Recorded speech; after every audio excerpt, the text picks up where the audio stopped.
মুরগির মাংস খেতে কে না পছন্দ করে, এমন লাল লাল ঝাল ঝাল মুরগির মাংসের রেসিপি চলুন আপনাদের সঙ্গে শেয়ার করি।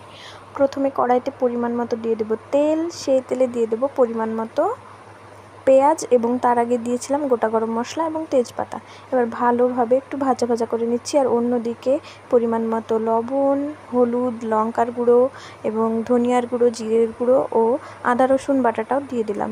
এবার এটাকে ভালোভাবে একটু কষিয়ে নিচ্ছি সামান্য পরিমাণে জল দিয়ে। এবার দিয়ে দিলাম টমেটোটা দিয়েও ভালোভাবে কষিয়ে নেব যতক্ষণ না পর্যন্ত টমেটোটা নরম হয়ে আসছে। কিছুক্ষণ কষানোর পর দেখতেই পাচ্ছেন যে টমেটোগুলো নরম হয়ে এসেছে। এই পর্যায়ে দিয়ে দিলাম ধুয়ে রাখা মুরগির মাংস।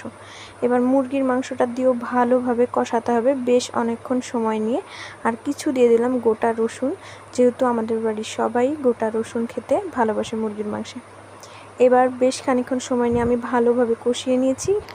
তারপরে দিয়েছিলাম পরিমাণ মতো জল দিয়ে ফুটে আসলে একদম শেষে দিয়েছিলাম নামানোর আগেই গরম মশলার গুঁড়ো। আর এই তো একদম রেডি হয়ে গিয়েছে মুরগির মাংস। একটা পাত্রে ঢেলে নিলাম। কেমন লাগলো রেসিপিটা অবশ্যই জানাবেন, আর আমার চ্যানেলটা সাবস্ক্রাইব করবেন। ওকে, বাই।